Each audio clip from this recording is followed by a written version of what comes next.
Yes, I'm Batman. I'm Batman. I'm Batman, Alfred. I'm Batman. I am Batman. I'm Batman.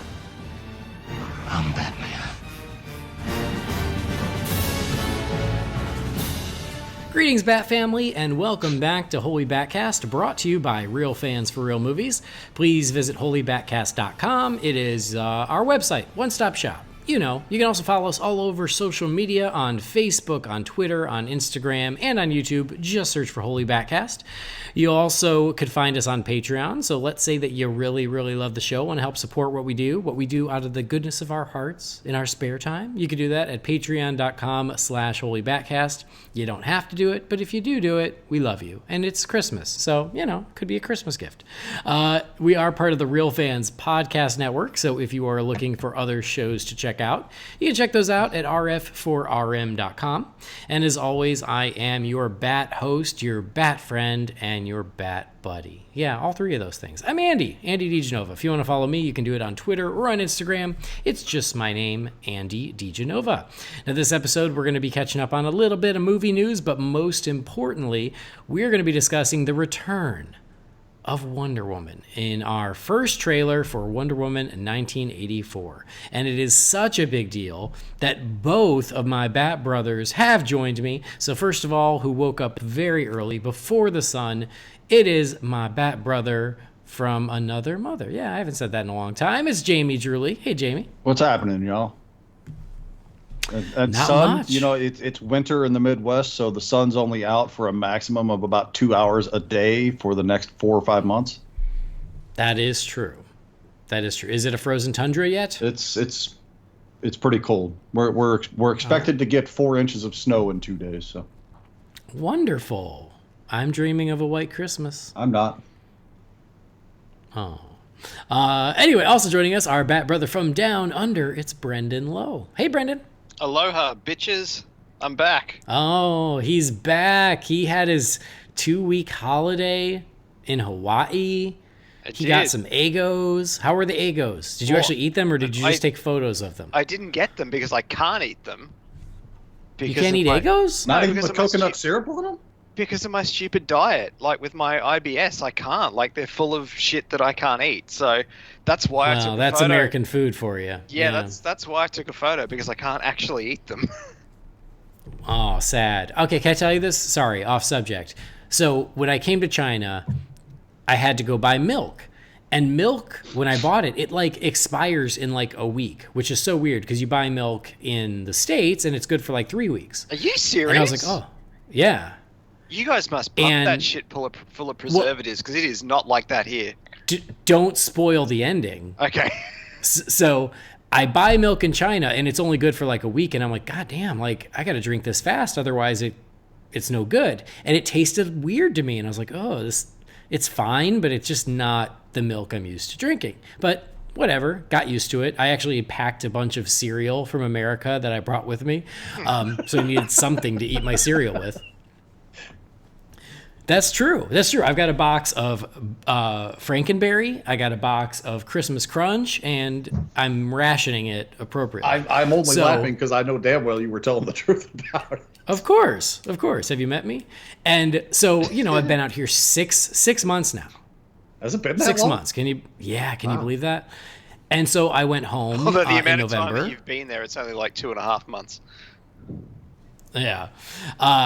Well, that's true, yeah. So I went home in November, and I went over to Scotty's house, and we got, like, dessert. And so he's like, oh, do you want milk with your dessert? And I was like, yeah, of course I do. And he pours me a glass of milk. And I hadn't drunk milk from the States in months, right? In almost, 4 or 5 months at that time. And I drink it, and all of a sudden, I could taste all of the preservatives that were in there. Yep. I had never tasted them before, but then being away from them for as many months as I have, I could actually taste them. That's messed up. Yeah, isn't that weird? Yeah. No wonder America's...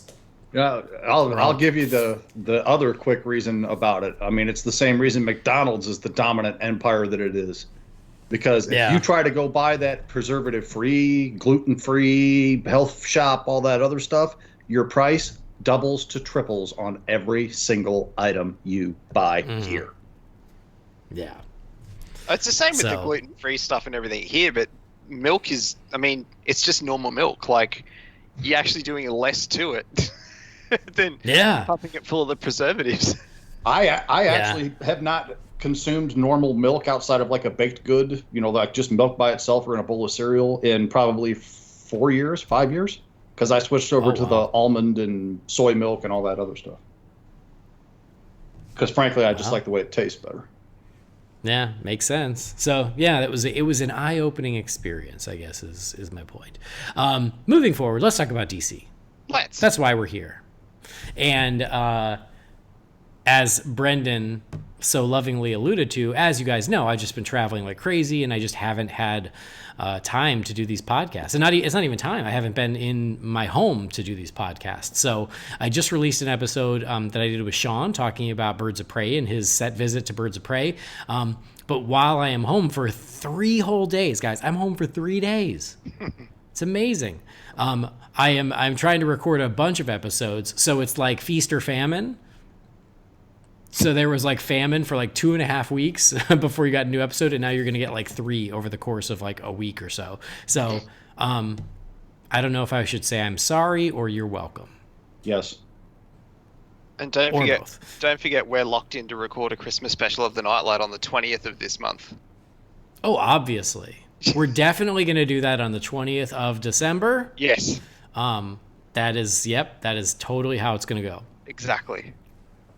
Tease the listeners, guys. December 20th, Christmas extravaganza starring Andy and Brendan. I'd be mad as hell that nobody invited me to be on that one, but I'll be at Zender's eating the hell out of some chicken during that time. Oh, that's okay, because I mean, we're Zender's. recording on the 20th. We haven't already recorded it. We're actually recording on the 20th. Yeah, it's not done. It's not ready to go. We're recording on the 20th. I'll be staring at the gorgeous Christmas lights in beautiful Frankenmuth, Michigan, eating myself into a chicken coma at Zender's. I want to go with you. Oh, okay. Is that the place with the Christmas stores and stuff? Yeah. Yes, Bronner's Christmas store. I want to go there as well. Can we? Fun fact: we've never been to Frankenmuth at Christmas time, so this will be our first time doing it then. Wow. Frankenmuth is the coolest. I love that place. It's a beautiful town. We enjoy it thoroughly. Yeah. We've been every year for the last 3 years, I think it is, and this will be the second time we've gone this year. I love it. Anyway, that's a good excuse on the 20th when Brendan and I are recording our Nightlight. Live. Totally. So anyway, what was I saying? Oh yeah, we're recording these podcasts, doing my best to get you guys some stuff between trips. But while I'm away, stuff happens, which is always exciting. And we have gotten quite a few cool, juicy morsels around the DC films coming up. One more thing. I'm sorry. We keep derailing everything. One more thing. Speaking of cool things, our good friend and my brother, Brendan, sent me a Christmas gift. Did you open it? I did, because I'm that person. I don't wait for anything. Yeah, Jeremy and Jamie weren't patient like you, Andy. Mine's sitting under my little Christmas tree right here. And that's poppycock. Somebody sends me a gift, I open it, because I don't know. He might have sent me a 3-pound pack of veal. I have no idea. It might have been like a Scrooge. That's pretty common. Yeah, that's usually the go-to gift. Right, exactly. But I opened it up, and it was a copy of the Deceased, A Good Day to Die one-shot book that Tom Taylor wrote with the special Conjuring cover swipe on it, which I love those horror movie covers that they did on it. And he had it signed by Tom Taylor for me. Nice. And I tried to open the book and read it, and unfortunately it's printed in Australian, so I couldn't understand a damn word it said. But it was the thought that counted. Did it smell like beer? It smelled like beer and wombats. I don't know. It smelled like the inside of a kangaroo's pouch. You opened it up and spiders just came out everywhere. And oh, dear God. The language in the book was a lot more X-rated than what, you're used to. And I honestly gave consideration to having my wife open it just because I thought there might be something spider-related inside of it. I wouldn't do that. Not to a collectible comic like that. But no, that was sweet. Yeah, Thank you've you got very your much. standards. I appreciate it. That's very great. much. He just happened to be at a convention I was at, and he had that cover, and I knew you liked that cover, and I was like, I'll grab one for Jamie. Nice. I don't know what mine is because I am waiting till Xmas. You got the veal and spiders. Yeah. Well, now I know what I'm eating on Christmas. And the naked photos. Thank you. That's really all I need. And preservatives to add to your milk so it lasts more than a week. So, yeah, okay. Yeah, no, I need to make the most of having Christmas in China. So having one more gift to open on Christmas morning is worth the wait. Oh, I get it. Believe me, I do. I will say, someday we'll talk about Wonder Woman. But in the meantime, so I brought my Christmas tree, right? I got home from from my Thanksgiving trip. I set up my Christmas tree. It's little. It's like 3 feet. It's like a little one. And I set it up. I brought it from the States. I strung the lights. I put on the little ornaments. I plugged it in. It looked lovely. It was like a little Christmas spirit. And I was so happy. And then I went about my evening. And about an hour later, I looked back and it had been burnt out because the voltage in China is... Yep. So I burnt out all my lights, which was great. And I was like, well, crap. Now I get to find Christmas lights in China. And I found one at the local grocery store. And I was like, I don't know if these Christmas lights are color or white, or I don't know. I don't know. And they were like in like a little baggie. And I'm like, I have no idea how this is going to go. But fortunately, they were color, and they don't twinkle, but they change colors. So they're color, they change colors, and so they look great on my tree. But yeah, that was what I did. Is I was so happy and I burnt out my Christmas lights. It was very sad. There's a Hallmark Christmas movie in here somewhere, I promise you. Oh yeah, absolutely. Christmas in Beijing. I'm gonna go to my hometown and meet someone that wearing life is plaid. better there. Yep. Meet the only single woman in my age range who she used to live in a big city as well, but she came back home to take care of her parents' store and realized that she was happier there. Yep. Holly. She's Holly. Holly. Yeah, absolutely. And there's a mysterious older portly gentleman with a white beard that everyone calls Nick. And he just pops up occasionally and gives advice that no one asked for. But it's going to be great. It's going to be terrific. He was entirely too prepared for that, which means he's been thinking about this for a minute. It means that I've been watching these movies for weeks now. Anyway, back to DC. I swear we're going to get there. Again. So. Oh, wait, one more thing. I'm just kidding. Jamie. Okay, so. There was Comic-Con Brazil? Yeah, which is all even CCX or something like that it was called. Yeah, all of a sudden is like a huge player. Which all of a sudden, gets all the stuff, which is crazy. So did you guys happen to see the live feed for it? I did, yeah. That crowd was crazy. Yeah. I loved how Patty Jenkins was wearing a gauntlet. Ooh, nice. I saw pictures and stuff, but I wasn't paying as close attention. But they apparently showed the opening scenes of Birds of Prey there, and then they had a new trailer. Oh. And Sean and I discussed that, and they did not release that stuff. Sean, actually, he goes, I'm shocked they didn't release the trailer because the embargo lifted for all the set visit stuff, and he's like, it seemed like that would be a good time for everything to come out together, but they didn't. And I'm like, well, I think they just wanted it to be about Wonder Woman. I think they didn't want to dilute the message. They wanted to let Wonder Woman have the attention with the first trailer. But out of that came some claims that Black Mask does indeed get his mask. Good. And the folks there got to see it, which is great. There was talk of Huntress getting a updated look as well. And then in the latest TV spot that just released yesterday or 2 days ago, you see that Black Canary also does get an updated outfit as well. So for the folks who were like worrying more about the costumes and stuff, it seems like it's there. Whether or not it's always been there or whether or not that was part of reshoots, I do not know. Nobody does, but I don't really care if it's there. And we got some new character posters and everything as well.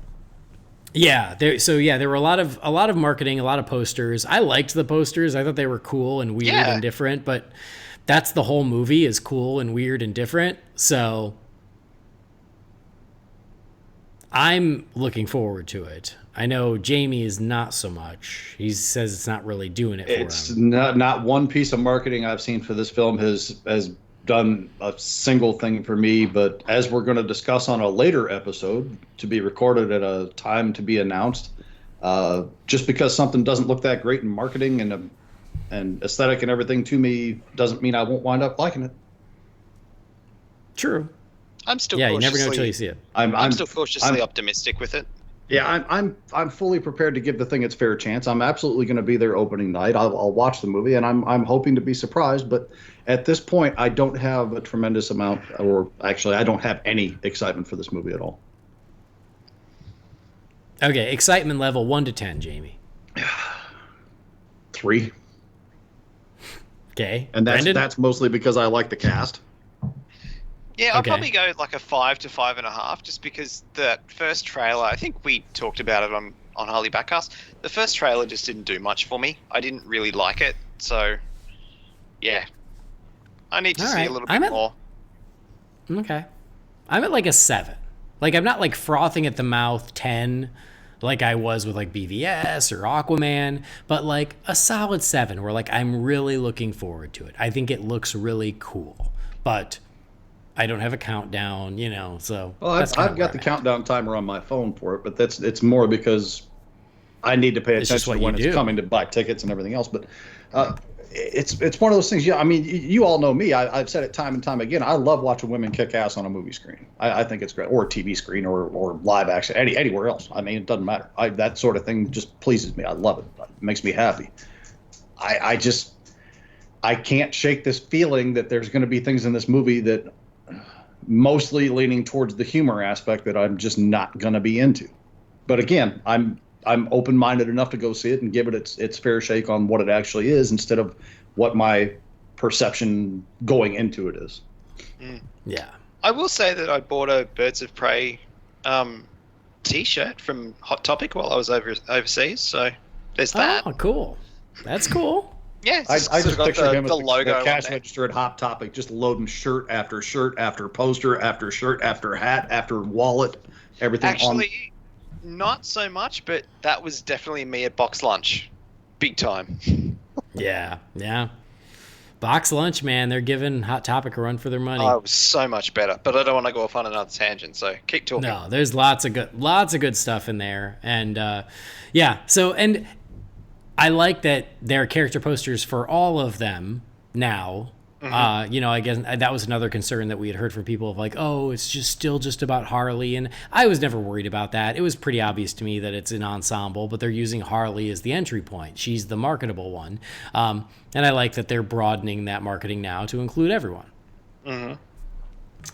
So I'm looking forward to it. And we got some additional news coming in, is that, and there was discussion of it during this Brazilian event, but it also was then further confirmed over the last few days, and that is they have officially slated a Flash film for July 1st of 2022. And then a day or two after that, they announced that Shazam 2 is slated for April 1st of 2022. So now in 2022, we've got Shazam in April, The Flash in July, and Aquaman 2 in December. So I don't know about you guys. That's a good year. Yeah, like I think that sounds awesome. I love that. I know that, we all kind of share the trepidation around The Flash of being like, we'll believe it when we see it. Yeah, big time. What else can you do? But if that does come to pass, that's a hell of a good year of something in the spring, something in the summer, something leading right into winter. That is amazing. I personally am taking the Young Justice Season 3 approach with the Flash movie. I will not believe, I don't care about production photos, I don't care about announcements, I don't care about anything until I see a trailer. I will not believe this movie exists. However, I have a much better feeling about that movie now than I've had in the past, in that director, everything is all in place as far as the date, because under this current regime that's running the DC films at Warner Brothers, they seem to have gotten a lot of things righted on that ship. You know what I'm saying? I don't feel like the people running things now, who let Matt Reeves effectively have 2 full years to work on this Batman movie before they even went into pre-production that we know of. I don't feel like they're gonna just announce a date frivolously at this point. You know what I'm saying? Mm-hmm. I'm actually totally. No, I think with you're you on right. that. Yeah, until I see a trailer, I completely agree. Yeah. So I'm carrying a been lot more positivity toward this announcement than I would have, say, 6 months ago or a year ago. Yeah. I mean, exactly. We've been waiting and waiting and waiting, so it's sort of a wait and see. It continues to be that, but they have a director who's just come off 2 very successful films for the studio. He doesn't have anything lined up next. This is his next project. He's someone they believe in. They have slated it. Right now, it still seems like the plan is Ezra Miller. So yes, I am certainly optimistic about it, but it's one of those listen, I've been optimistic before and it hasn't worked out for me. So I hope that this is finally the planets aligning so I can get my Flash movie, because I want one. Can you remind me again who the director is? Andy Muschietti, who just did the 2 It movies. That's right. Yeah, of course. Yep. I remember now. Forgive me, but there have been several directors. Yes, this is the 4th. It's the 5th if you count the team as 2. Yeah. So yes, no, I get it. But again, he's someone who just made them a bunch of money on It, and this is what he's lined up to do next. So that feels promising. Mm-hmm. And then Christina Hodson, who just wrote Birds of Prey, and they seem very happy with that. They also have her helping develop Batgirl, and they've also got her now writing The Flash. So that's another element that you add to the mix, is that they've been very happy with the work she's doing on the other DC properties, and now she's assisting with The Flash as well. So that's more good news. Mm-hmm. Whether or not we like her work, we'll find out when we see Birds of Prey. She did Bumblebee. I liked that. That was surprisingly... That just dropped on Amazon Prime yesterday, so I can finally get to watch it without paying for it. It was surprisingly entertaining. Yeah, it was pretty good. I wanted to see it. Earth-shattering. They had a special a 2 or 3 months ago where it was like, hey, it's a 99-cent rental, and my son and I wanted to see it. I'm like, hey, let's watch this, and we just never got the time. And by the time I got back around, it was like a $6 rental. I'm like, nah. And I have a sad aversion, because of the Michael Bay films, to giving those Transformers films another red cent of my money. So that's why I'm excited. I don't have to pay for it to watch it now. I bought it. There was a weird deal where it was like pre-order Aquaman plus Bumblebee for like $12. And I was like, well, sure. Why not? How bad could it be? And I thoroughly enjoyed it. All right. Well, I've heard mostly positive things about it, so I'm looking forward to watching it. Yeah, it's good. I haven't yet, So The Flash, fingers crossed, and my toes, everything crossed. I hope this is it. I hope things are finally coming together. But again, the fact that they did announce it and gave it a date, that is a good sign. I think otherwise they'd probably continue to say nothing. Yeah. This time I truly believe, but until I see a trailer, it won't become real. No, I know. I'm not buying tickets yet. So, and then the other thing is, we know that Black Adam was slated for December of 21. Yes, 21. Okay. And so everyone's like, well, what does that mean for Shazam 2? And we didn't have to wait long for an answer. They slated Shazam 2 for April of 2022, so just a couple of short months after Black Adam. And having those two that close together, I mean, it certainly leads one to believe there's going to be some hard tie-ins with those. I think so, for sure. Yeah. Yeah, makes a lot of sense. One, I think, will dovetail into another. I know we were all worried about the kids growing up, but they're away they go. And yeah, the fact that they went with the same general release window of the spring is interesting as well. So I'm excited. I loved the first one, and I'm excited that they're going again. And we all assumed they were going again. It was all, everyone kind of discussed it as if it was a sure thing, but now it's officially coming. Can't wait. I'm all in.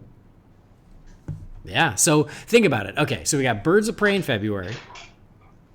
We got Wonder Woman 1984 in June next year. Then we got to wait almost a year. No, we have to wait a full year for June of 21 for the Batman, or whatever it ends up being called. Because now there are murmurs that like the working title is Vengeance, and so people are like, oh, maybe it won't be called the Batman. I don't know. We'll see. But yeah, there's a year between Wonder Woman and the Batman, which it'll go fast, but still, I don't like to wait that long. I mean, and then, we're spoiled in that we have these gaps of only a couple short months between these theme park ride movies or whatever you want to call them, comic book films. But for DC, that makes sense to me. And it makes sense to me because that will give them a full year to pump up that Batman movie, because they've got their cards all in on that sucker at this point. Yeah, absolutely. So a year, then we get Batman June of 21, and then Suicide Squad 2 in August of 21.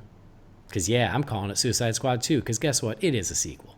And then Black Adam in December of 21. So we get 3 movies in 21, which is awesome. And then April of 22, Shazam 2, July of 22, The Flash, and then December of 22, Aquaman 2. Our slate is looking pretty damn good, my friends. Indeed. That is a hell of a lot to look forward to. You can't see it, but I'm smiling. I'm like the I'm like the duck at the end of A Christmas Story. It's smiling at me. Mm-hmm.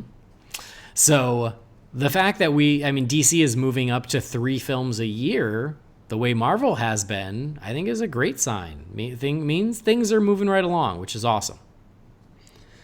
So speaking of the Batman, we did get some additional casting news. This one did come from Matt Reeves himself, and that is that Peter Skarsgård, previously known from the Green Lantern film as Hector Hammond, he is joining the Batman, but they did not specify a role for him. He's obviously playing Hector Hammond again. Duh. They're tying it in. They're making the Green Lantern film it's canon. And yes. Yep. I think you're right. I think you nailed it. Because I'm never wrong about these things. Oh, no. You're great. You need to start your own website. Yeah. Start your own Patreon. That whole Carrie Kelly, Robin, and BBS thing worked out so well for me. Right. So Peter Skarsgård, Jamie, how do you feel about it? Who do you think he's playing? Obviously the popular choice around, and I've really cut down on my social media time the last month or so. But from what I've seen, the popular choice is Harvey Dent. I don't have any reason to contest that or confirm it. I don't know. It seems like a logical enough choice, I suppose, but I don't have any strong feelings one way or the other about who it is or isn't. Mm-hmm. Brendan, thoughts? I mean, he's a great actor. So, I mean, yeah, like you were saying, the popular choice is Two-Face, Harvey Dent, but I don't know, like, I'd sort of like to see a Harvey Dent that's maybe a little bit closer in age to Bruce. But, yeah, I don't have sort of any strong feelings either way. Yeah. No, I mean, I think it's great casting. He's a great actor. Most people even thought he was really good in Green Lantern, whether they liked the movie or not. For the most part, people went, oh, he was good. It's not that he was he gave a bad performance. And I think he's a good, reliable actor. So I'm excited about the casting. And yeah, I've seen the different theories and murmurs. The one that I've seen get the most traction is Harvey Dent. I have also seen people say Hugo Strange. Actually, that I could see. Yeah, which, I mean, we don't know if Hugo Strange is in the movie, but I think that Peter Skarsgård could do that. So yeah, it will be very interesting to see he's playing, but the fact that they didn't tell us, I like that mystery. So yeah, I'm not putting all my chips on, oh, he better be Harvey Dent. I don't really care. At this point, I'm along for the ride and I want to see what happens. But yeah, that seems the most obvious choice because we had heard he is in the movie. And so he's a good actor who could probably play that role well. But I'm also okay with something that's a bit of a surprise that could come out of nowhere. I'm okay with that too. He could be a Mad Hatter. Like, there's no reason he couldn't play a really cool, creepy Mad Hatter. Well, he played creepy very well in Green Lantern. Yeah. And so, Mark Strong got to redeem himself after Green Lantern with Shazam. Not that he needed redemption because he was great in Green Lantern, but he got to be a part of a more successful, better received DC movie, I guess is my point. Yes. And now Peter Skarsgård can do the same. So I think that's great news. I'm excited to see what it becomes. Then moving on to the main event, which is the first trailer for Wonder Woman 1984. We knew it was coming. I do love that way back in the summer when everybody wanted it to premiere at Comic-Con, I love that Patty Jenkins just told us, nope, December 8th. Which I was like, great, now we all know. And true to her word, that's when we got it. So, yep, we got 4 posters, I think. One yes. of the 4 main characters of Diana, of Steve Trevor, of Barbara Minerva, and of Maxwell Lord. And then we got the first trailer. So overall thoughts and impressions on the trailer, Brendan, and the posters, I guess, on both. The posters were nice. Like, it sort of stuck with the, the overall aesthetic from that original poster we got a few months back now. Mm-hmm. The sort of brightly coloured with the W sort of in the background. The trailer was real. I mean, first off, I have to say the music was inspired choice. I haven't seen anybody this excited over trailer music since the Come Together song from the Justice League trailer. I really liked that choice, and actually the day after the trailer dropped, Jess and I were out on a boat on the Gold Coast doing parasailing, and they were playing music, and Blue Monday came on, and I was just like, this is from the Wonder, because Jess wasn't onto it. I'm like, this is from the Wonder Woman trailer. She's like, oh yeah. And I was just like, how appropriate. But and I do love how it has the big 1984 that comes up, because that's the year I was born. So it's already. Do you know what parasailing is? Do you know what it is? Well, it's effectively teasing a cat with a string, only you're doing it with sharks. Well, they can't jump that high, but But do you know what can? A mosasaurus. That's true, actually. The thing I really liked about the trailer overall is it does what good trailers do, in that it gave us some awesome moments, like a lot of fist bump, F yeah moments. It showed us what the movie's going to look like, but I still don't know what the story of this movie is. I don't know what role. I mean, obviously Maxwell Lord's going to be a villain, but I don't know what his villainous plan is. I don't know how Cheetah fits into everything. I know I'm still no clearer on how or why Steve Trevor comes back, but we just know that he's there.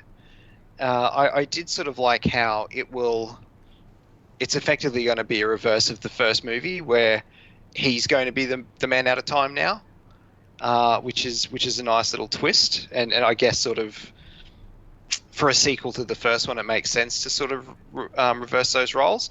I was really impressed by the color palette. Like, it's so bright. The colors just jump off the screen. Like, particularly, Diana's outfit and everything. It's just incredible. I think I really like that. It's a blink and you miss it moment in the trailer, but it's been shared around quite a bit. Someone's made a GIF of it. the part where she sort of kicks the person and throws her hair back, which is just, I mean, obviously Gal's gorgeous, but like that's just she essentially makes a T with her body. Yeah, and like, but that's just a gorgeous shot, and I mean the riding the lightning stuff towards the end. I mean, come on, that's actually you guys, I covered this trailer on an episode of The Nightlight I recorded this afternoon with a friend of mine, but I'll ask you guys the same question that I asked my co-host today. The riding the lightning thing with the lasso, has that ever been done in the comics? Because I've never seen it, but you guys may have read other things or have a little bit more knowledge than me. Has that ever happened in print before? I was listening to our pals over at Fans Without Borders, and I can't even remember if it was Brent or Ray that said it, but somebody had mentioned to them that there was a comic precedent for Wonder Woman actually like riding a lightning bolt at one point in some comic. Okay. But it wasn't her swinging from it with the lasso. Fair enough. So that's as much as I've heard about it anyway. I saw that and I was just like, holy shit. Like, I mean, they teased it in the teaser for the teaser the day or two before, but it's such a cool concept. It looks so good. So I was happy with that, and also the other moment from the trailer with the bullet coming out of the gun and then her whacking it with the bracelet, throwing the tiara as well was like, that's awesome. And then of course the eagle armor at the end as well was great to see that. Sort of, I mean, we saw it sort of on the poster a little while ago, but so seeing it quote unquote in live action, sort of it, you know, moving a little bit more, it was a lot to be excited about. So the riding the lightning, I thought exactly what you did, which is I'm like, I've never heard of that. I've never seen that. I don't know if there's a comic book precedent because that's never even crossed my mind. And it was something I didn't even know I wanted because it was something that I didn't even know was on the table. So seeing it, I was like, holy shit, like I never would have thought of that. And that is so badass. So I am glad that Patty Jenkins is smarter than me and put something so bonkers and amazing and cool in this movie. Because, again, it never would have crossed my mind. So that was something I didn't even know I wanted. It's so cool. Jamie, thoughts? It's effectively exactly the kind of trailer that I like, because as Brendan was saying, and you know, just to kind of rehash what he did, it shows you all kinds of cool stuff to get you excited, but it doesn't tell you a damn thing. Nope. And to me, that's exactly what a trailer should be in most cases. Because I don't want to know a whole, I mean, I want to know about it, I want to have a general gist, but I don't want to go in knowing 75% or more of the film. And you know, I applaud Warner Brothers and DC for the restraint that they've shown for the most part with their trailers post Wonder Woman, especially like, you know, Aquaman and all of these. I mean, just there are plenty of surprises to be found inside of it. And I like being surprised when I watch a movie. And this one appears to be no exception. I mean, obviously we're going to get at minimum one more trailer for it, probably two, who knows. I just hope that pattern continues.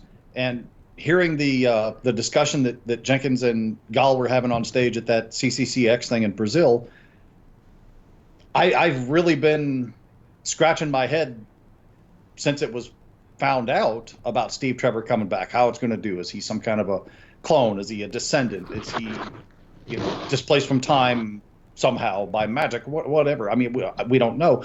But apparently they came up with this idea in the middle of shooting the first movie and decided to implement it into the sequel. So cool. It does not appear to be a frivolous thing where the movie was successful and they're like, well, we got to get Chris Pine back.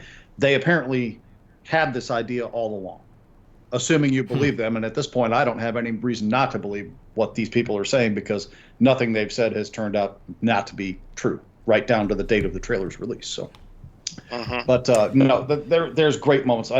Honestly, my favorite moment, and I can't wait to see how it plays out. But I mean, even when they showed it in the little teaser for the trailer, which those things drive me nuts. But I mean, I still loved seeing it.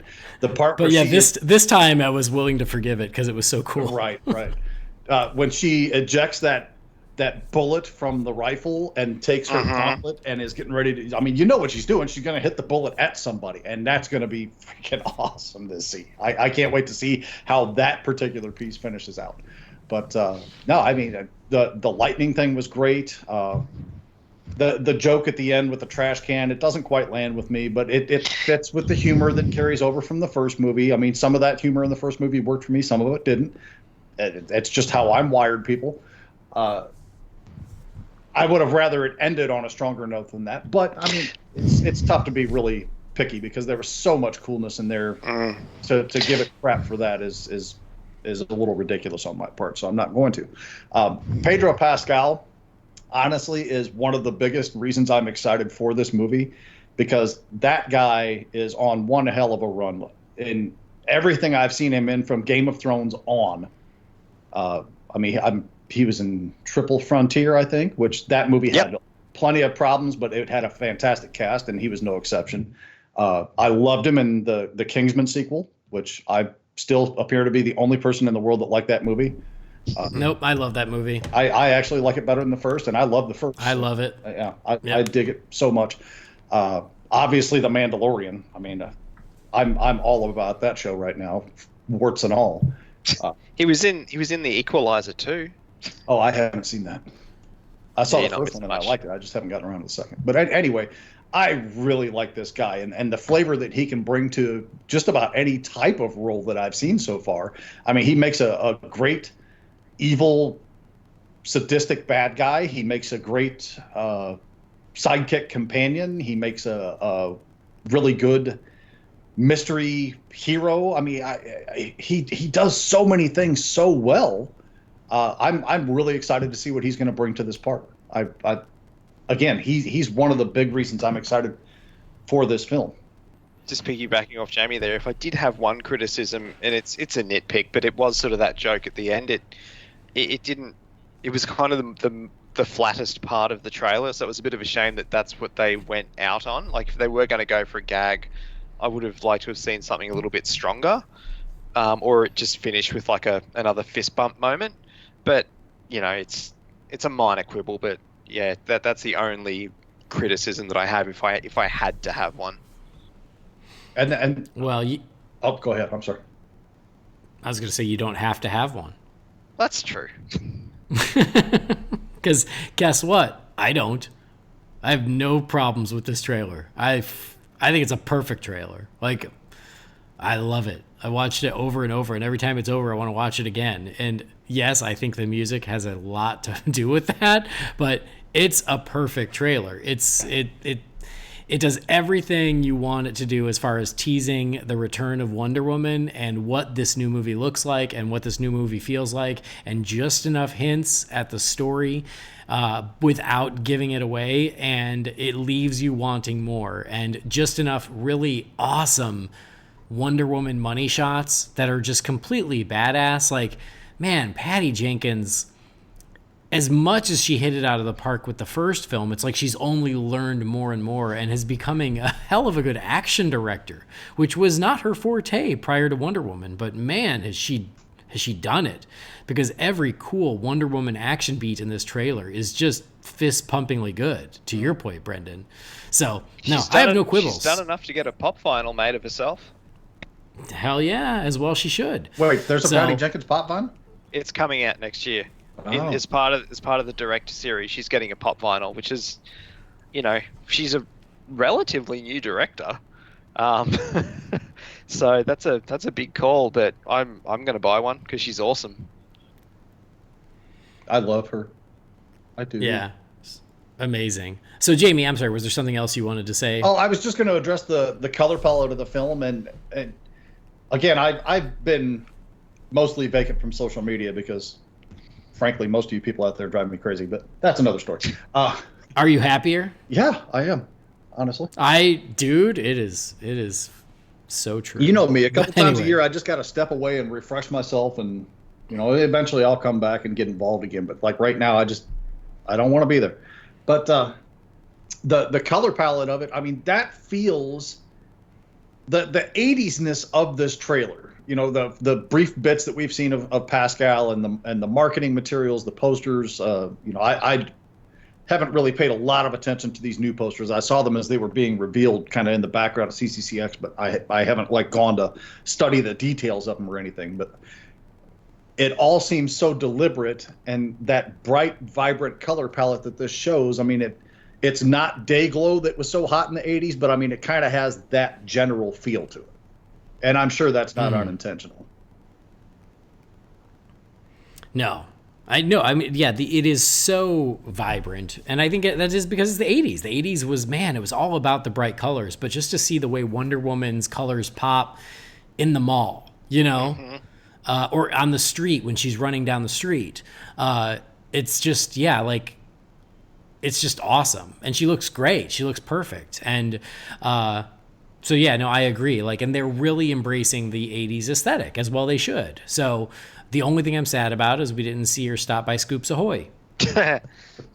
Yeah, the mall was very much, it had that Star Court feel to it, didn't it? Yeah, for sure. But, you know, not in like a bad way, but like it just, it was very much an 80s mall. Yeah. But no, I freaking love the trailer. It's funny because prior to the trailer, so many fans were like, are they going to show Cheetah? Are they going to show Cheetah? Are they going to show Cheetah? Nobody asked, are they going to show Barbara Minerva? Because we're a bunch of idiots. So they did exactly what they should do, is they introduced us to Barbara without showing us Cheetah. That was the right call. Duh. Why didn't any of us talk about that? So I love that we got to see a very short conversation between Diana and Barbara, and just seeing their chemistry got me excited. Because I could see the connection between these two women having this conversation, and I think that's awesome. Apparently, I love the teases we got of her. A lot too, because you didn't see the intro to the trailer from the convention, but apparently Gal and Kristen Wiig were just maniacs on set and became really, really tight, and they filmed a lot of stuff of themselves just goofing around that they've said is going to be on the Blu-ray when it comes out. Oh, that's awesome. Yeah. So no, I loved that. It was something, because like going in, you're like, oh yeah, of course we're going to see Wonder Woman be awesome. Maybe we'll see the armor. Maybe we'll see Cheetah. And like one of my favorite moments was these two women just talking to each other, because I'm like, oh cool, like we get to see their relationship. And then also it's less flashy, but really getting introduced to Pedro Pascal's Maxwell Lord, who does look like the big bad. And I like that they're using this to introduce us to him, giving us hints of what's going on with him. And then guess what? Cheetah comes later. So like, it'll be very much I think the that's Orm awesome. Black Manta thing in this film, I think. I think you're right. And then, yeah, like they haven't been hiding the return of Steve Trevor at all. So that isn't even a spoiler, because his first day of shooting, I think that was when Patty tweeted out a photo of him being like, welcome back, Steve Trevor. Glad to have you. So they always knew that was going to be a major part of the film, and it just wasn't something that they needed to hold back on. I mean, he's also a huge part of the first film. He's a beloved character. So like, and it's not like he's back for a cameo. He's back for what seems like the whole movie. He's back in a members only jacket, which I can't help but love. And a fanny pack. Oh, I missed the fanny pack. He's rocking the fanny pack. God bless him. It's called a bum bag, my friends. Oh, is that what the Aussies call it? Yep. They just got those down there, so it's very fresh in his mind. I mean, listen, I am as nerdy as they come. I wear some weird stuff. I'm not super self-conscious about what I wear, but even I can't do a fanny pack. I just can't do it. I had one as a kid, and it was a Batman Returns licensed one. Even then, somebody better be wearing a swatch with the little rubber guard that goes right over the middle of the dial. I think that'll happen. So you mentioned the throwing of the tiara, which is awesome. Oh my God, I had a heart attack the first time I saw that. In the best way. That is great. And the fact that she's taking out cameras. Yep. I do wonder if that's how they're still going, oh yeah, she was active in 1984, but no one knew it, as she was covering her tracks. Ding, ding, ding, ding. That is the winner. I'm sure of it. So I think that is really great. There are nods to what could be the invisible jet. Mm-hmm. So we certainly see Diana and Steve in a jet, and with the fireworks and everything, which is just a great, cool moment. I saw a tweet being like, oh, it's, same energy as when Arthur and Mara were in the sub going through Atlantis. But could they be in the invisible jet? Probably. Hopefully.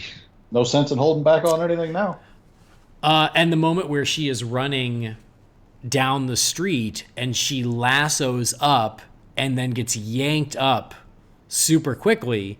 If you look, you can't see anything of what she could have lassoed to. So again, the prevailing theory that I've seen out there is that she indeed lassos to the invisible jet, and that's what yanks her up, which makes perfect sense. Bring it. How was it Magoo used to say that? Hashtag confirmed? Yeah. Oh, I'd say hashtag very, very, very probable. And then we get some flashbacks to young Diana and Themyscira, which is awesome. Oh, that's another part of this film I'm looking forward to, because I loved her in the first one very much. Yeah, I love the idea of returning to Themyscira in one way or the other. And yeah, the fact that, it looked like she was the same young actress. And yeah, I love the idea of continuing to tie back to that. I think she even sent out a tweet that said, I'm back, or something to that effect. Oh, really? Okay, I didn't see that. That's cool. Again, not very active right now, but I'm pretty sure I saw that mentioned, or it was out there somewhere. You're just lurking in the bushes. I am. Like Michael Myers. You're hiding behind the bushes, just watching us all go about our day, pretending you're not there, but I keep catching glimpses of you outside my window. Creeper. Somebody sent a tweet to me that said, hey, jerk speed kills, and that was it. I was out. Yeah, it's true. Is that Devon Graham? Anyway, so I honestly, you know what? Like, we had heard murmurs of Themyscira flashbacks, but it just wasn't something that was on my mind. So when I saw it in the trailer, I went, oh, like, great. Like, that's really cool. I love the continuity with the first film. And again, like, I feel like in an interview, they said something of like, well, it's not really a sequel, but like, it's 100% a sequel. Yeah. Like, there are very direct callbacks to the first film, and it looks like a great sequel. So why not just be okay with that? The watch, and there's the picture, and she's like at a ranch, and it's called Trevor Ranch. Mm-hmm. And I gotta say, someone tweeted, I don't know who it was, but someone tweeted that shot where she had named some ranch after Steve Trevor, and they just put the caption of, how good must his dick have been? That's so bad.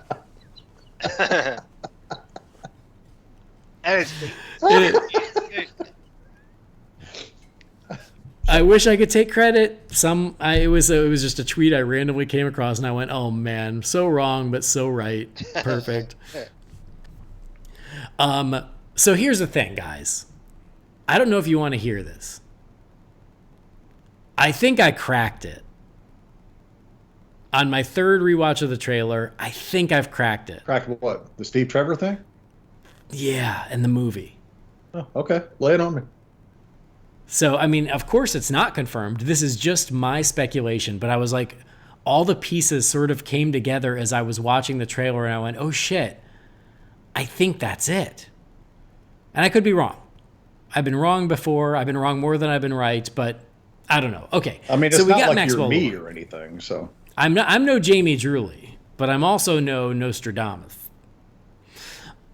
Although he was right, 9% of the time? Something like that? I don't know.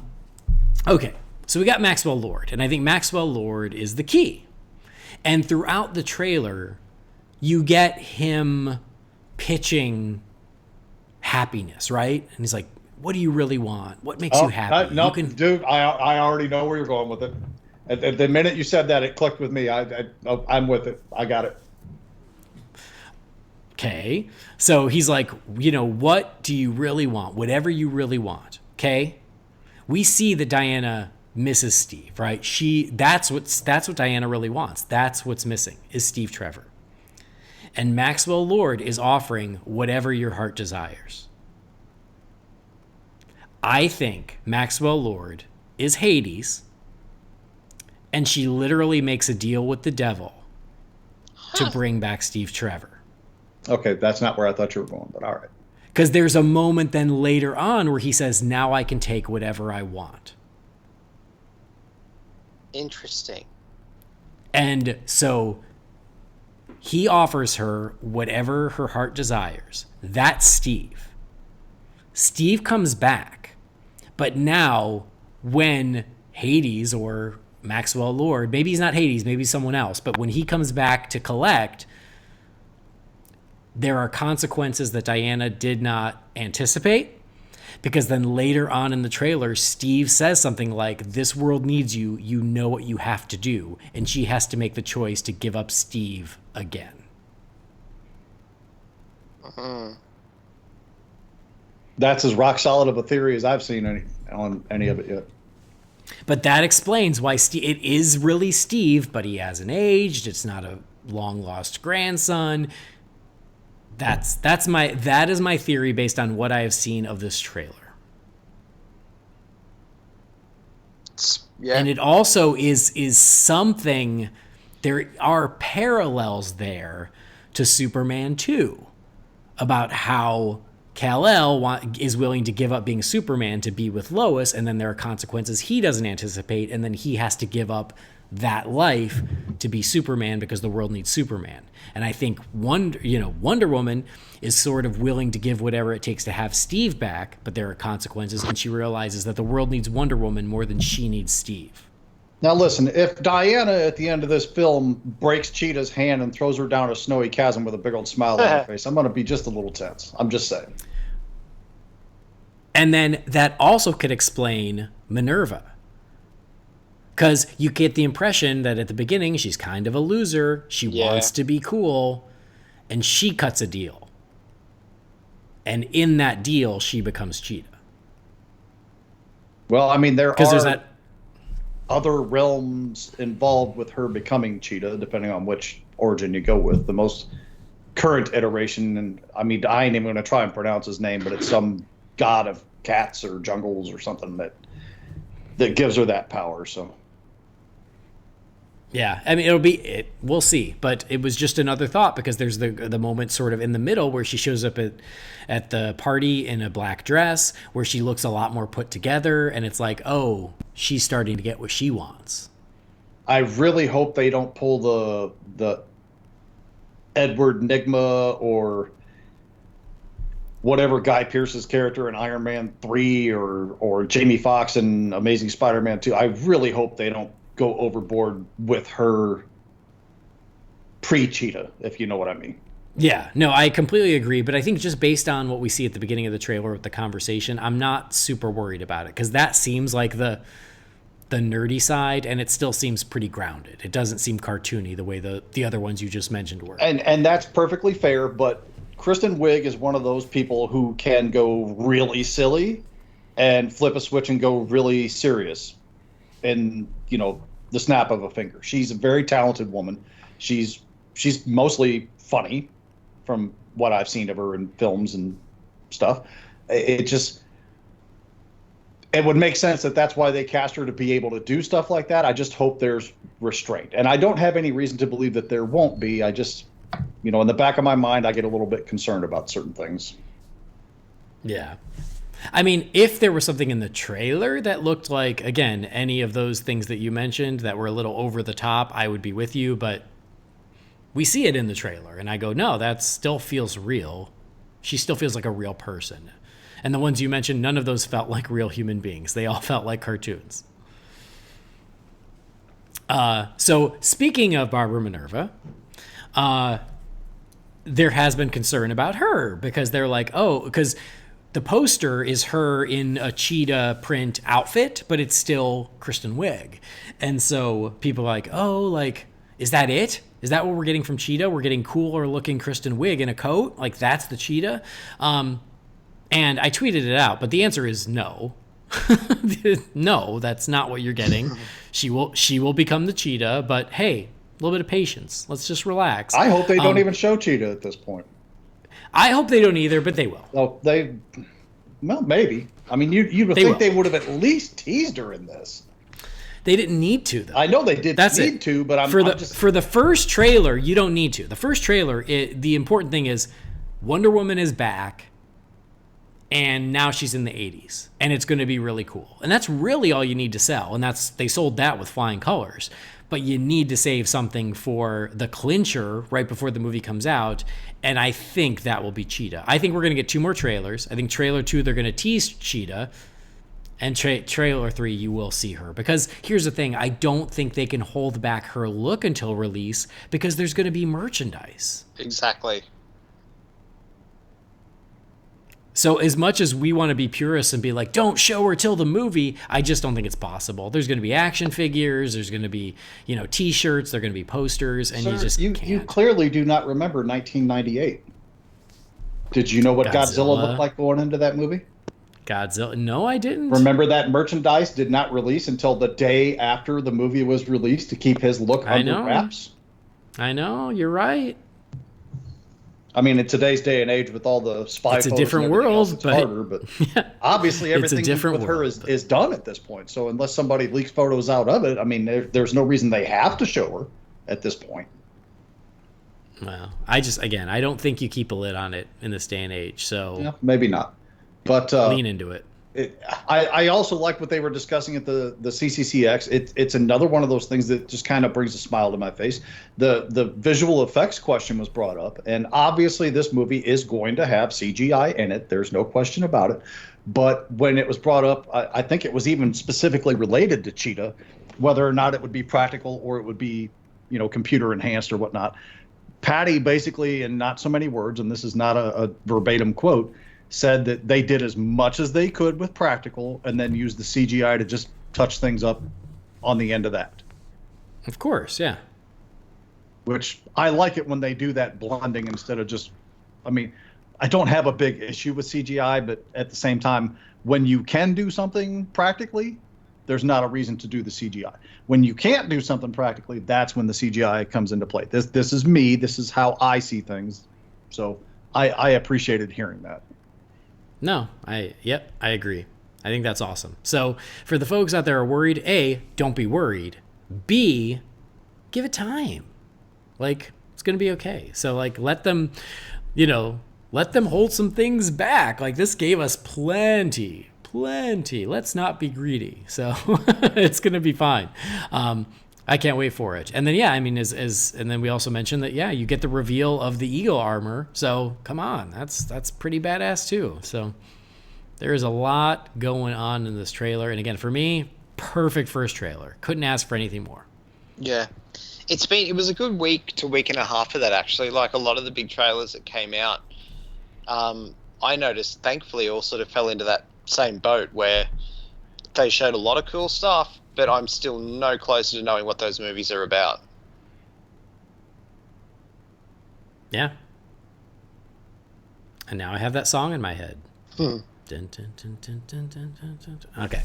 I thought there was something else I wanted to say, but maybe I've lost it. Doesn't matter. Wonder Woman 1984. Can't wait. Did you happen to see? I mean, this is slightly off the subject, but not really. The thing that Alex Ross sent out yesterday, maybe it was. I don't know. I'm so scrambled. It was basically a picture of Brandon Routh as the Kingdom Come Superman underneath or above a drawing of his Kingdom Come Superman, and then it was a picture of Kevin Con. I mean, I'm assuming you guys have watched Crisis at this point, right? Are you current? Yes. Okay. Yep. Yeah, we'll make a plan for that episode very soon, guys. But the Kevin Conroy as Batman wearing the skeletal armor thing, and then a picture of Wonder Woman in the Golden Eagle armor, and they were all parallel to his drawings of those things. That just put a huge smile on my face. That's awesome. So I just remembered what I was going to say. And it was something that you had said earlier, Jamie, about the moment where she pops the bullet out and she knocks it with her bracelet, whatever. I don't think she's knocking it into a person. I think she is disarming the guy, and she is knocking that bullet into a wall. Just wanted to say that. Okay. I'm not saying she's killing somebody with it, but I mean, maybe like she's deflecting Wonder Woman's the bullet. not the type who would be knocking a bullet into a human being unless she had to. So I think it's flat out slaughtering people in the 80s in a mall. I think she is disarming. I mean, I'll buy 2 tickets for every showing for that one. But anyway, she may be knocking the bullet into somebody else's gun or into a wall or into a knee or something like that. I'm not saying she's doing it to take somebody's head out. I mean, it's okay. Again, okay, I just want to see what she's doing with it. Because if she's just doing that to disarm the guy, it seems like a bit of overkill. There has to be a purpose to where she's sending that bullet. We shall see. Because otherwise, she'd just eject the bullet, grab the bullet, and punch him in the face. I mean, why else would she send that bullet unless there was a purpose? I don't know. Because then that bullet can't be used to hurt anyone else. She's fighting and looks over and sees some hussy hitting on Steve Trevor, and she's like, "Not on my watch, bitch." That's the second most solid theory I've heard in this. I brought him back to life just for you to hit on him? Oh, hell no. All right. Well, there you go. First trailer for Wonder Woman 1984. Loved it. Loved it. I do wish Diana had more of a mall hair thing going on in this because, I mean, I don't tell nobody this, but I'm kind of weak for the mall hair thing. Like, I was so into that back then. Oh, I do like that she still has an 80s do. It's just a more like sophisticated one, but it's still very 80s.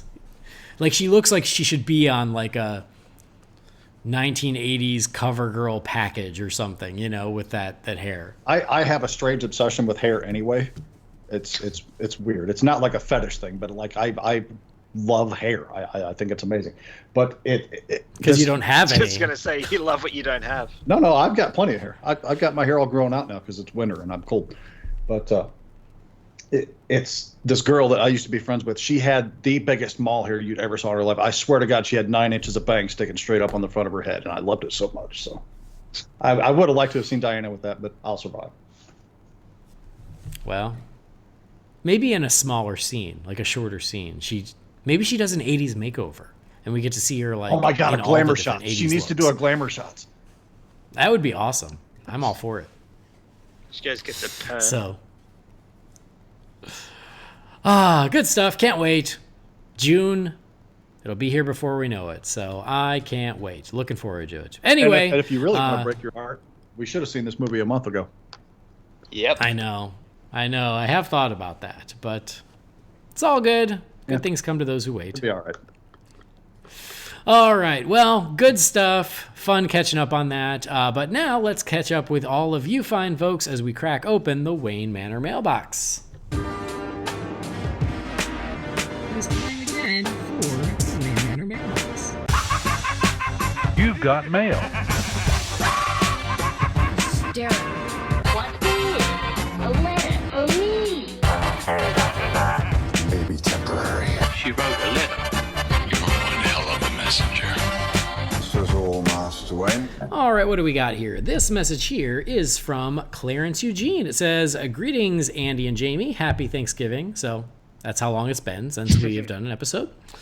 It says, do you think Bill Murray would have been great as Batman if he had played the part in 1985 with Ivan Reitman directing? Thanks, Clarence. What do you guys think? Bill Murray as Batman back in the day. Jamie? My gut says no, but my gut also said no to Keaton. So what the hell do I know? Brendan? I say no. Particularly not at that time, because at that stage we hadn't really seen serious actor Bill Murray. He'd only done comedies. No, he did The Razor's Edge about that time. Oh, really? Yeah, I guess. I don't know. When I first heard that story, like a decade plus ago, that they were looking at Bill Murray, I can't see it. I've never been able to buy that, so that's a no from me. All right. So I think that, like, if it was a comedic movie, I would say, yeah, sure. But yeah, if they were going serious, if they were trying to do what 1989 eventually did, I'd say no. So that's where I stand. All right, next message is from Tommy Sanders. It says, greetings, Bat family. I hope you had a great Thanksgiving. Thank you. It says, what's your favorite Christopher Reeve, Superman, and Clark Kent moment in each Superman movie? And were you a fan of Christopher Reeve in the movie Somewhere in Time? Thanks for the message, Tommy. All right, guys, favorite Christopher Reeve Superman moment. Jamie? You mean other than him flicking peanuts at the bottles in the bar in Superman 3? That can be it. I know there's one somewhere, but my mind isn't coming up with the correct. Like if I had 15 minutes to prepare for that, I'm sure I could come up with a better answer. But for the sake of comedy, I'm going to say that. That's fine. Yeah, I know. Sometimes it's hard off the top of your head. Brendan. I kind of like the date from the first Superman movie where he's going back and forth between being Clark and Superman. He's kind of speed dating with himself, and something I used to do when I was a teenager, funnily enough. But also, when you see him do he does the Lois says something I want to tell you, and sort of the posture changes. And I know people reference that all the time, but it is there's a reason for that because it's really cool. And then he sort of changes his mind and cowers back into being Clark again. So I do like that, and that showed some really cool acting choices from Reeve. I was waiting for someone to say that because that tends to now be the most common answer, and every couple months it makes the rounds on Twitter again as if none of us had ever seen it before. And it just did that last week again, where all of a sudden everyone was sharing it again, and I was like, yeah, we've all seen the movie, but okay, someone needed some Twitter cred, so they shared it again, and it worked. Everybody shared it again. I know my favorite sequence in any of the Reeve Superman films is the helicopter rescue from the, say, Jim, that's a bad outfit, all the way up to You've Got Me, Who's Got You. That's my favorite sequence, but I don't know if I could really qualify that as my favorite Reeve moment. That's not. Sure. Not that he's not doing anything there, but it's that's not a standout acting moment necessarily. So again, I can't really come up with one on the fly. I think the correct that's still a great answer. I think the correct answer is, can you read my mind? No, it's not. No, that's never the right answer. I guess I will say the interview with Lois. That's a great moment. Yeah, he's so likable and charming, and flirty, and he's so I like Pink very much. No, nobody can watch that and not be swooning just right along with Lois. Exactly. How can you not fall in love with him in that scene? Yeah, I'll go with that. And then Somewhere in Time is my favorite romantic movie of all time. So I love it. Anyone who has never seen it, if you are feeling some sappy, beautiful romance, Somewhere in Time is it. He's wonderful in it. Jane Seymour is lovable in it. The music is one of my favorite film scores of all time. Who does that? It's John Barry. Yeah, and Somewhere in Time, man, so great. I've never seen it. Sounds like Jamie. I've never seen it. I've seen The Hotel. Neither of you? I've walked through the grounds of the hotel and been right next to it last year on my anniversary, but I've never seen the movie. Guys, for Valentine's Day, Somewhere in Time. Report back. We'll do a Real Fans episode. Yeah, I'm down. A hoot? I'm just kidding. We won't. Yeah. Then again, it could be a holiday special. Yeah. All right. Next episode, or not next episode. Damn it. Next email is from Mike. It says, Mike Aswell. It says, hey, Holy BatCast family. I have a random question. I'm 25. Growing up, there was a lot of TV I watched, but nothing original from my childhood has been rebooted or reimagined. I was not part of He-Man, G.I. Joe, Transformers, Terminator, etc.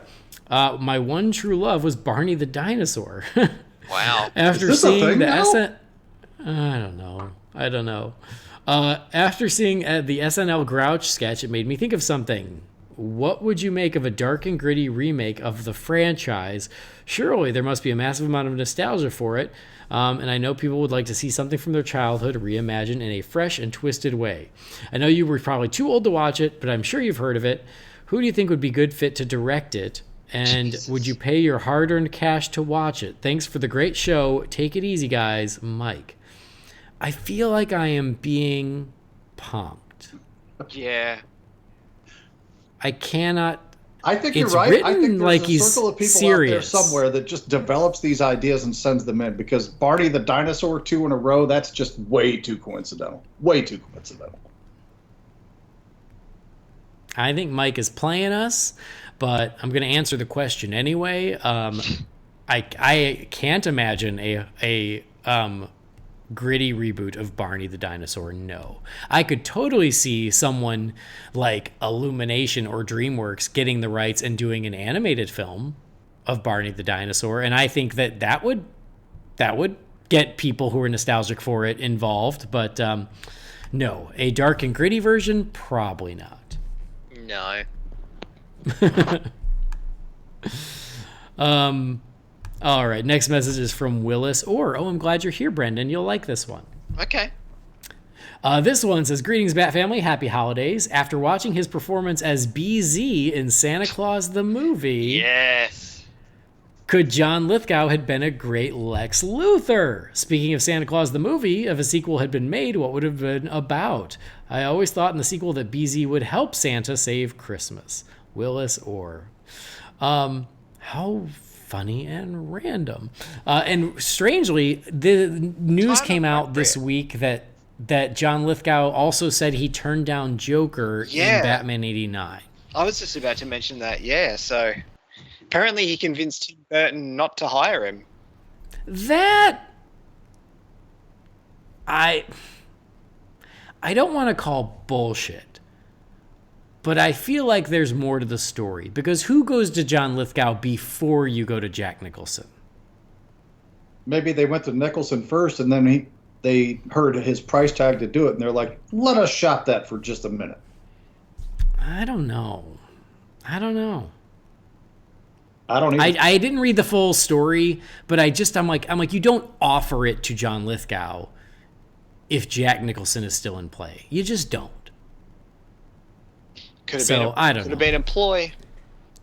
Maybe it was a conversation, maybe it was like they did lunch and, I don't know. They were just putting the feelers out for in case Jack said no. Yeah, maybe. But anyway, Brendan, first thoughts on John Lithgow as Lex and a sequel to Santa Claus the movie. I guess so. He would have been like the right age and probably the right level of famous to play Lex at the time. So it would have been good. I definitely would have liked it, I think. Santa Claus the movie sequel, I don't know. It could be like a everyone comes to the North Pole for the wedding of Corny and what's the street kid's name again? Joe? Joe, that's right. You should know. It's your favorite movie. No, I was blanking. Why are you asking me? It's been a long day. I don't know, like maybe they could get married and have the wedding at the North Pole, kind of like a Santa could be like, like a father of the bride type scenario, and BZ has to get invited because he's a step uncle and the only family that she's got, and I don't know. I'm talking out my ass at the moment. I don't know.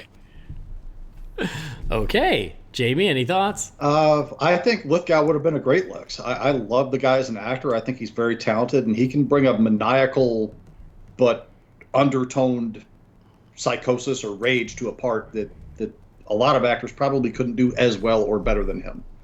For the Santa Claus sequel, I've got your pitch right here. Santa v. Krampus, Eve of Christmas. Great. I'm in. I agree with you. John Lithgow, I think he'd be a great Lex Luthor. I still love Gene Hackman's, but yeah, Lithgow would have been great too. And then a sequel to Santa Claus the movie, I don't see them teaming up. I think it's BZ's revenge.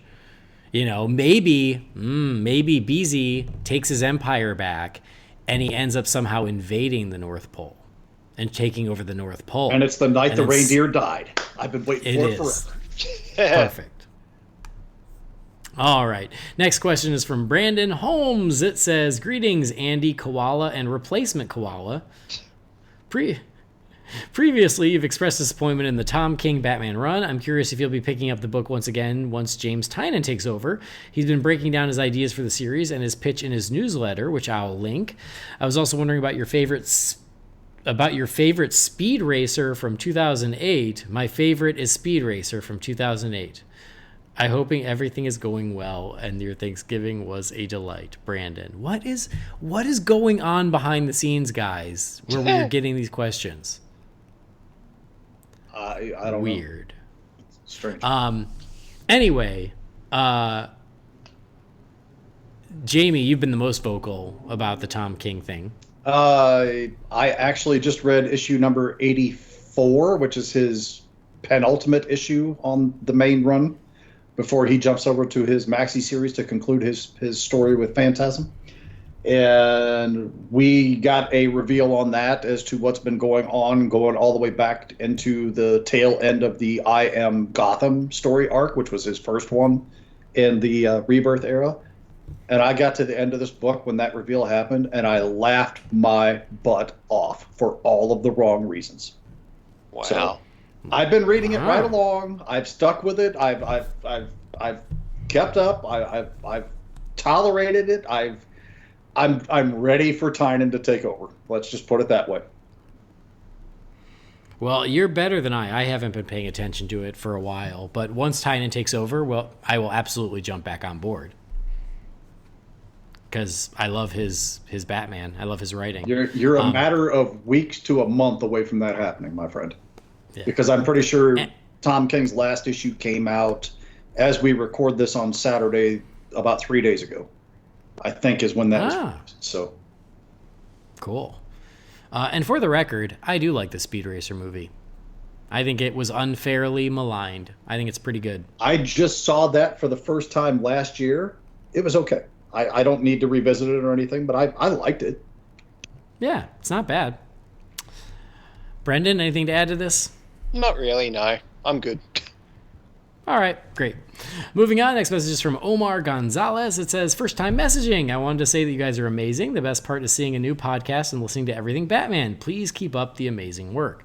My question is, do you think that with everything Batman and Superman with Ben Affleck and Henry Cavill pretty much done, and Matt Reeves' Batman in the works, do you think we'll start seeing a World's Finest if they cast a new Superman? Omar, thank you for the message. What do you think? Do you think that we get a new Superman and then get a World's Finest? Brendan? Potentially. World's Finest is something I'd really like to see.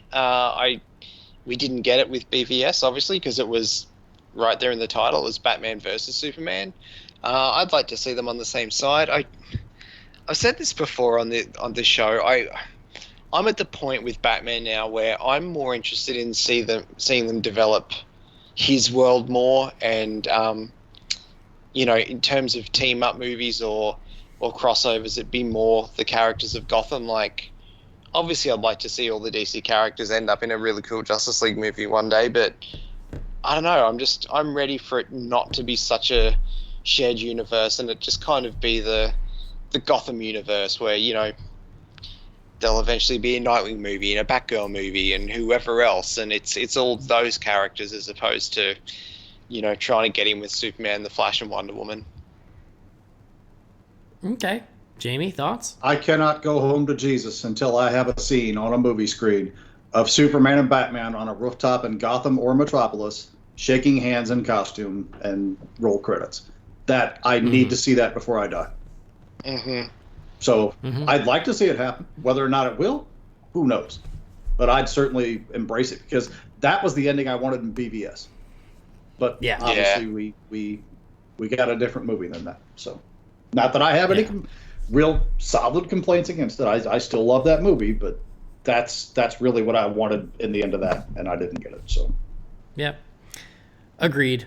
Do I think I think it is certainly a possibility? Yes, I think that World's Finest is still very viable, and I think that once they get the pieces in place, I wouldn't be shocked if that happens. Next message is from this guy. Tim Rooney. The Ginger Ninja. It says, "Dear Holiday Ho, Day Drinker, and the Thunder from Down Under." I am happy to be the Holiday Ho. I'm not first off, I have to go to work in like an hour and a half. Says, "First, hope all is well in the holiday season. My question is, who would win in a fight, Rocky or Darth Vader?" Oh, for Christ's sake. He goes, I kid. He said, "I think peeps missed the Real Fans show, and they just sent emails meant for that show. In all seriousness, what are some underrated Batman stories that more people should read? Comics you'd recommend to friends who have read all the big ones and are looking for unsung gems hidden in the Batcave. Have a Batastic day from your punny pal, Tim Rooney." Thank you, Tim. And good question. Underrated Batman stories that people should check out. Jamie, thoughts? Death and the Maidens. Guy Milch was on my tail for a couple of years to read that, and I finally did, and I loved it. And I don't think anybody but he and I ever talk about that book. So I definitely recommend Batman, Death and the Maidens. It's a, kind of a Ra's al Ghul story, which obviously I appreciate. And another one that I just actually finished reading on DC Universe last week, I think it was, Matt Wagner did a 3-part miniseries for Trinity. And it was excellent. I cannot recommend it enough, and I cannot believe more people do not talk about this book. I didn't even know this book existed until I was sifting through DC Universe and found it. Is that the one with how you can't say Ra's al Ghul, it calls him Ra's al Ghul? Yes. Yes, I read that years ago. It's a bloody good book. It's so good. So good. Solomon Grundy, so I'm thinking of. It's actually Bizarro, but... Oh, is it? I thought it was Solomon Grundy, yeah. It's been a few years, but yeah. But anyway, it's a fairly quick and painless read. It's 3 32-page books, and it goes pretty quick, and it's great. So, yeah, check it out. Matt Wagner, I think you just search Matt Wagner Trinity and it'll probably pop up on DC Universe. Cool. Brendan, any thoughts? The entire run of the Batman Adventures. Okay. This you can't see it. You can't see it because this is radio, but this is my surprised face. See, I was going to say the entire run of Blue Devil because it's on DC Universe. Well, that doesn't help me at all, does it? No, it doesn't. I will say I throw it out a lot, but I still don't think enough people have read it. Identity Crisis, blow your mind. Also on DC Universe. Blow your mind. Fantastic. Love it. I would also say Batman Dark Knight Dark City. It's a Riddler story. Super cool from like the early 90s. And then I would also say the Robin miniseries from 1991, which is a Tim Drake story. Did you see in March DC is publishing a 100-page Robin Spectacular? Yes. Okay. I'm excited. It looks awesome. Is that a Walmart exclusive or just a general? I don't think they're doing the Walmart exclusives anymore. I think you can get them at any comics retailer. Oh, okay, cool. I'm not positive on that, but I think I heard that they made that shift. All right. So thanks, Tim. Or I guess he's like a Batman villain, the Pun Meister. Seems legit. Next message is from Tom Fallows. It says, "Hey guys, I don't know if you'll read this message with you being away and Christmas coming soon, but I hope you're well and ready for a good holiday. I recently spoke about you've recently spoken about different interpretations of Batman in films and how we've never gotten a definitive movie version right off the page. I was wondering what aspect do you feel has been missed out and what aspect do you feel each actor emulated well? Enjoy the rest of the podcast and look forward to your festive episodes. Tom from Liverpool." Interesting. Tom, thank you for the message. So, that's kind of a big question. So, I mean, does someone want to take a crack at this as far as what we feel like, what's been missed, and and then like what has been hit on from the different Batmans we've gotten. I mean, just to kick it off, I think Affleck's physicality in the part is second to none. Mm-hmm. I think that's off the page. For the suit. Yeah, I mean that's an off the page translation. The Martha rescue thing, kind of beginning to end on that, I think is magnificent. And I don't think. Let's put it this way, and I don't want to say that it's never going to be exceeded, but whoever tries to step up to that plate is got their work cut out for them. I don't know that there's been a better pure Batman moment on a movie screen than what we got right there. Nope. I also think Christian Bale as Bruce Wayne is second to none. Don't at me. I don't want to hear it because I won't pay attention right now anyway. But the one of the greatest Bruce Wayne moments I think I've ever seen, if not the greatest, is where Ra's al Ghul shows up at the party at the end of Batman Begins, and he's basically telling him, "You better get these people out of here because I'm going to start executing mofos more or less." And he does that whole feigning to be drunk thing and flicking on the glass and and then the guy comes up and says to him, the apple has certainly fallen far from the tree, and then like instantly you just see the shift from faking to be drunk to the disappointment that he's just given his family. I mean, that whole sequence right there, I think, is one of the best Bruce Wayne moments I've ever seen. Tell you what, you're not wrong.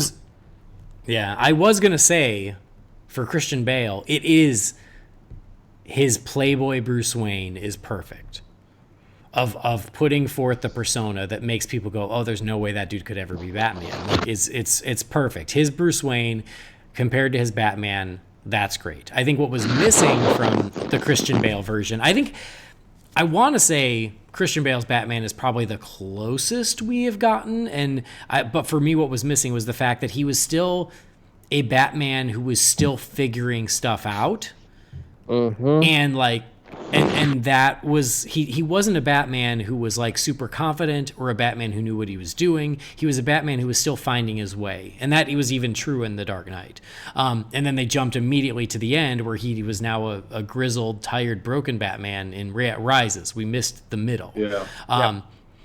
And same thing with Andy's been banging that drum for as long as I've known him, and I think I've known Andy for almost 9 years, whatever. Wow. It's something that he's always said. We've never gotten Batman in his prime out there kicking ass and taking names, and he's 100% right. Yeah, and it doesn't mean that he can't have challenges and he can't have setbacks. Like, it doesn't mean he can't have that, but it was still a Batman who was starting out and super early in his career, and then a Batman who was at the end of his career.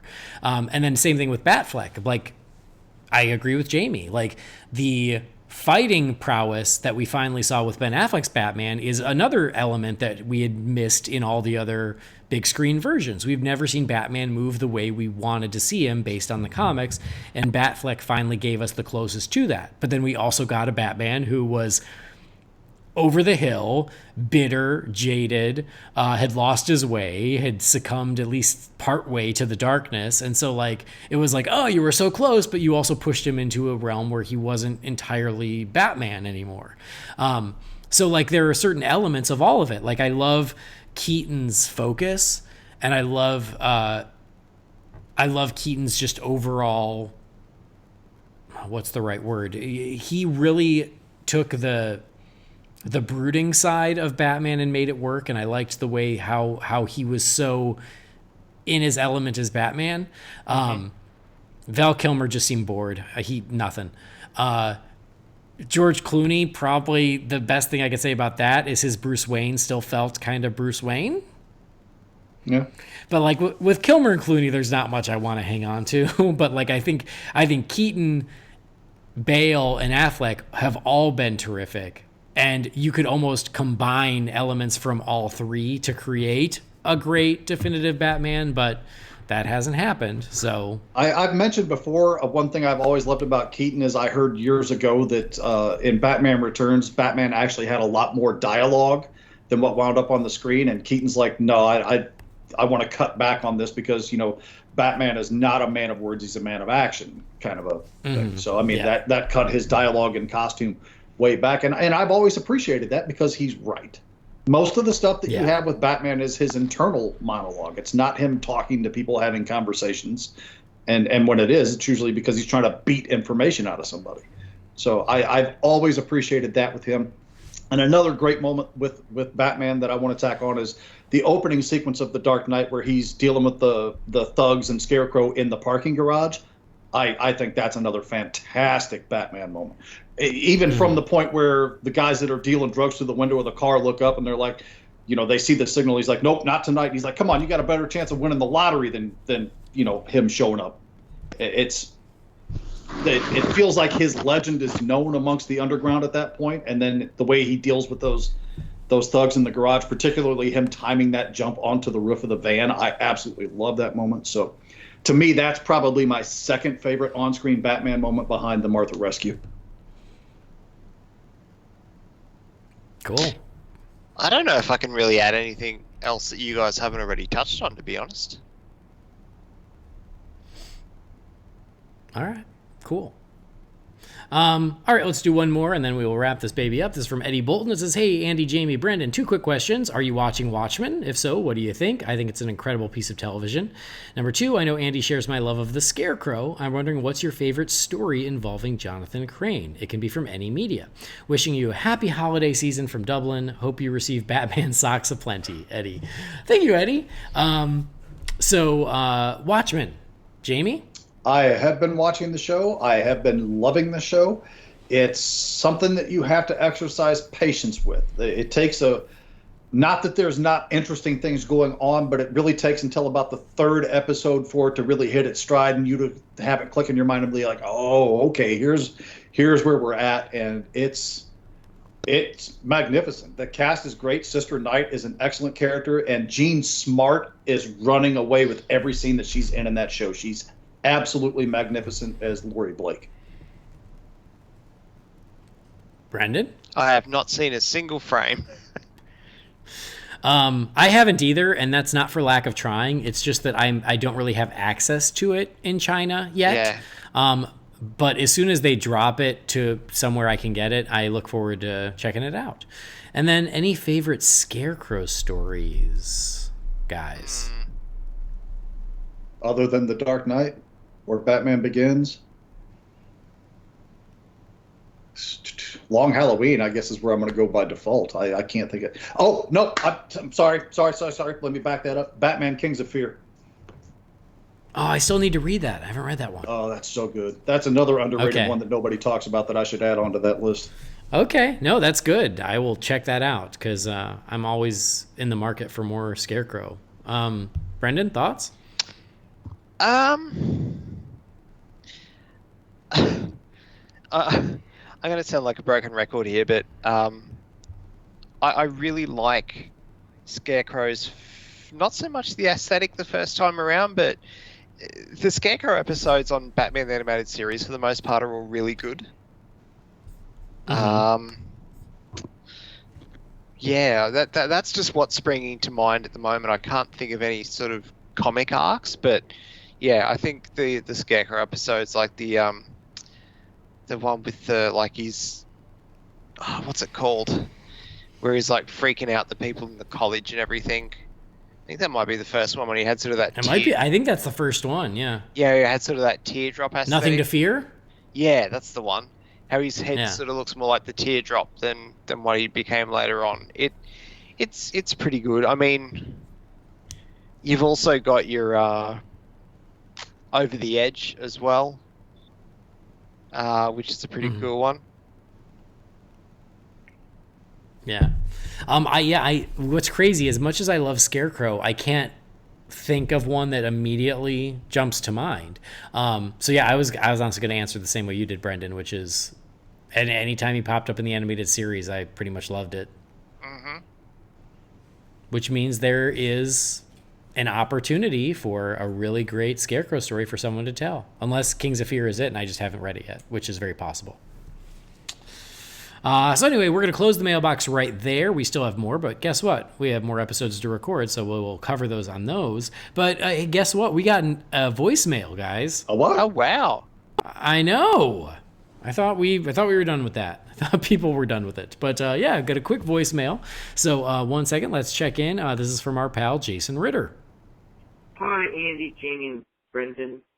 I have a question concerning the Batman movie coming up.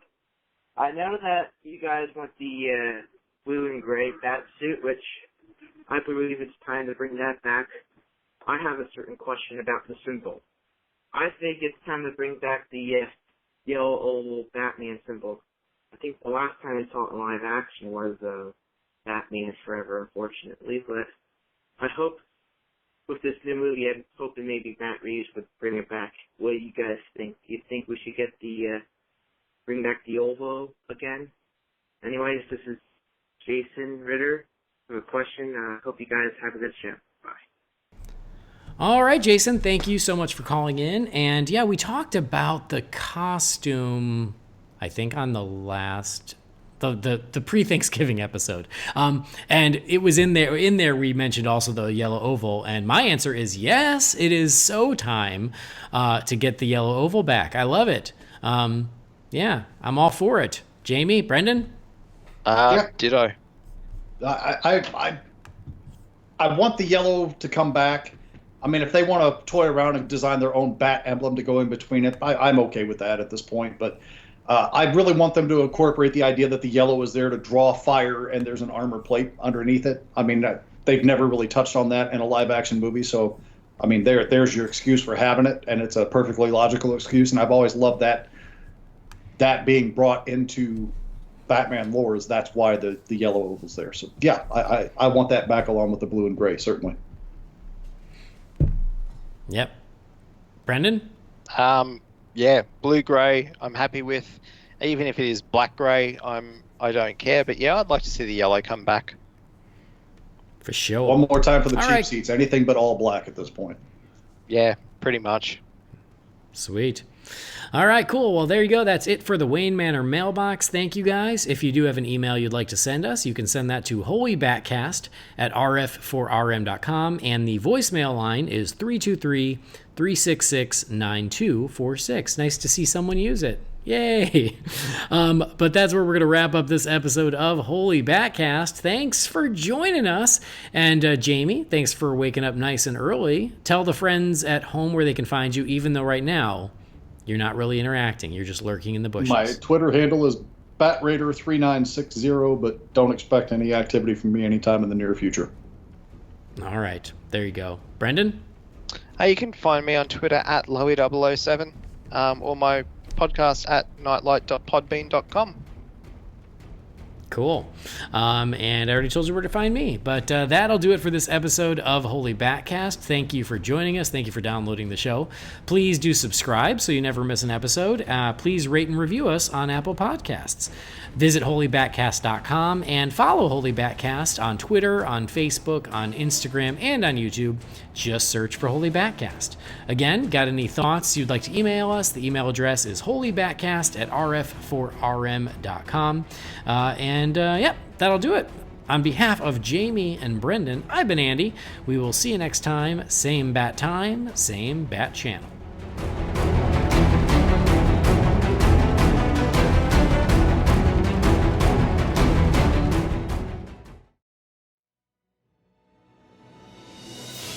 Holy BatCast is brought to you by real fans for real movies. Remember, the thoughts and opinions shared by the participants are theirs and theirs alone, and do not represent the companies or organizations they happen to work for.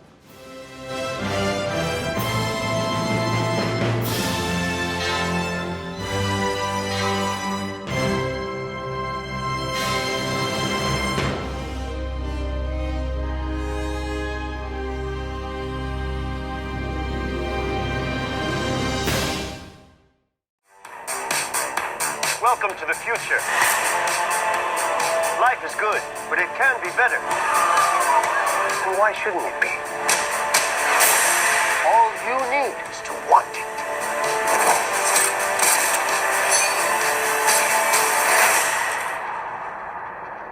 Think about finally having everything you always wanted.